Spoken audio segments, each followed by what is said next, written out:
സംസ്ഥാനത്ത് ഇന്ന് ഞായറാഴ്ച ദിവസം കനത്ത മഴ.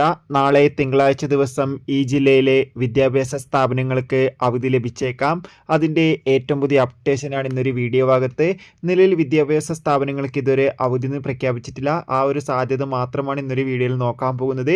വീഡിയോ കാണാൻ ആഗ്രഹിക്കുന്നവർ മാത്രം കാണുക, അല്ലാത്തവർ ഇപ്പോൾ തന്നെ സ്കിപ്പ് അടിച്ച് പോകുക. നേരെ ഇന്നത്തെ വീഡിയോയിലേക്ക് പോകാം. സംസ്ഥാനത്ത് ഇന്നലെ ശക്തമായ മഴയായിരുന്നു. ഇന്ന് ഞായറാഴ്ച ദിവസം ശക്തമായ മഴയ്ക്ക് സാധ്യത ഉണ്ടാകുമെന്ന് കാലാവസ്ഥാ നിരീക്ഷണ കേന്ദ്രം അറിയിച്ചിട്ടുണ്ട്. ഇപ്പോഴത്തെ കാസർഗോഡ് ജില്ലയിൽ തന്നെ രാവിലെ തന്നെ മഴയുടെ ആരംഭം തുടങ്ങിയിരിക്കുകയാണ്. കണ്ണൂർ ജില്ലയിലും മഴയുടെ ശക്തി കൂടുമെന്ന് കാലാവസ്ഥാ നിരീക്ഷണ കേന്ദ്രം അറിയിച്ചിട്ടുണ്ട്.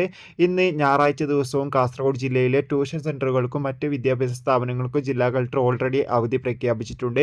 ഇന്നും മഴയുടെ ശക്തി കൂടുകയാണെങ്കിൽ നാളെ മിക്കവാറും കാസർഗോഡ് ജില്ലയിലെ മുഴുവൻ വിദ്യാഭ്യാസ സ്ഥാപനങ്ങൾക്ക് അവധി ലഭിച്ചേക്കാം. മിക്കവാറും കണ്ണൂർ ജില്ലയിലും തൃശ്ശൂർ ജില്ലയ്ക്കും അവധി സാധ്യത കാണുന്നുണ്ട്. എന്തായാലും ഒഫീഷ്യൽ അപ്ഡേഷൻ അറിയാൻ വേണ്ടി കാത്തിരിക്കാം. കൂടുതൽ അപ്ഡേഷൻ കിട്ടാൻ വേണ്ടി ചാനൽ സബ്സ്ക്രൈബ് ചെയ്യൂ.